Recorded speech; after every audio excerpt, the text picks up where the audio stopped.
ধূপগুড়ি মহকুমার দায়িত্ব গ্রহণ করলেন নতুন মহকুমার শাসক। আবির খেলে লাড্ডু বিতরণ করে উল্লাস মিছিল ধূপগুড়ি মহকুমা নাগরিক মঞ্চে।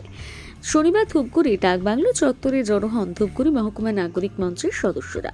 এরপর ব্যান্ড পার্টি নিয়ে মহকুমা নাগরিক মঞ্চের সদস্যরা আবির খেলে এবং পথচারীদের লাড্ডু বিতরণ করে ধূপগুড়ি বিডিও অফিস চত্বরে যায়। সেখানে গিয়ে নতুন মহকুমার শাসককে বরণ করে নেয় মহকুমা নাগরিক মঞ্চের সদস্যরা।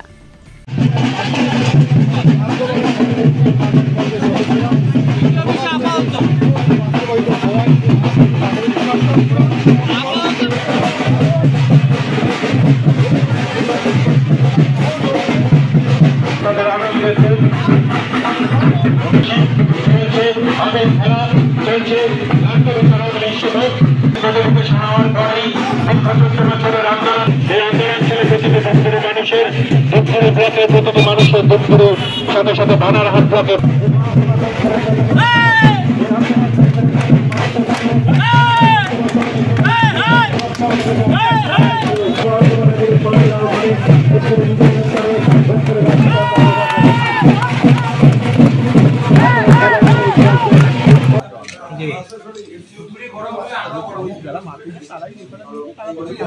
পরিকল্পনা করবেন, নতুন করে তো সাজাতে হবে। পশ্চিমবঙ্গের মাননীয় মুখ্যমন্ত্রী যে দায়িত্ব অর্পণ করেছেন তার জন্য আমি ভীষণভাবে কৃতজ্ঞ। জলপাইগুড়ি মহকুমা এবং ধূপগুড়ি মহকুমা আমার হৃদয়ের দুটো প্রকোষ্ঠ হিসেবে থাকবে। প্রত্যেক দিনই আমি এখানেও আসবো, জলপাইগুড়িতেও বসবো।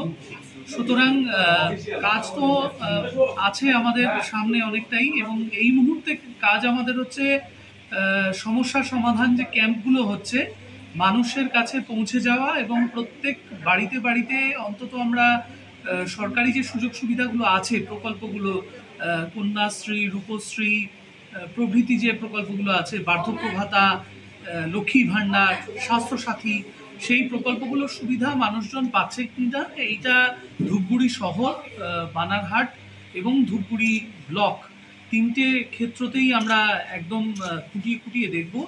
এবং এই সমস্যা সমাধান জনসংযোগ ক্যাম্পগুলোর মাধ্যমে আমরা প্রয়াস করব, যাতে মানুষের কাছে আমরা আরও পরিষেবা পৌঁছে দিতে পারি, আরও নিখুঁতভাবে সকলের সহযোগিতা। শাসক জয়েন করলেন ধূপগুড়ির মহকুমা হবার পর, কি বলবেন? এবং আপনারা আজকে তার সঙ্গে সাক্ষাৎ করলেন, কি প্রস্তাব রাখলেন বা কিছু বললেন? না, আজকে একটা সৌজন্য সাক্ষাৎই ছিল একদম। আমরা সেটা বলেছি, সেটা হচ্ছে যে উনি আজকে দায়িত্বভার গ্রহণ করলেন, ওনাকে শুভেচ্ছা জানালাম। একটা ঐতিহাসিক দিন, এই ঐতিহাসিক মুহূর্তে আপাতত প্রথম দিন তো এটা বলা যায় না, তবে আমরা ওনাকে বলেছি যত তাড়াতাড়ি সম্ভব মহকুমার স্বাভাবিক কাজকর্ম, প্রশাসনিক কাজকর্ম শুরু করতে। এবং যেটা আজকে হলো সেটা তো অস্থায়ী একটা ব্যবস্থা, এটাকে যাতে স্থায়ী ব্যবস্থার দিকে নিয়ে যাওয়া যায় সেই অনুরোধটা ওনার কাছে করা হয়। আজকে দেখা গেল আপনাদের তরফ থেকে লাড্ডু বিতরণ এবং রীতিমতো র্যালি করে বের হলেন, কতটা খুশি আপনারা? দীর্ঘদিন ধরে তো আন্দোলন করে আসছেন আপনারা। না, আসলে সেরকম না ব্যাপারটা আমরা আমাদের নিজেদের মতনই আন্দোলন করেছি।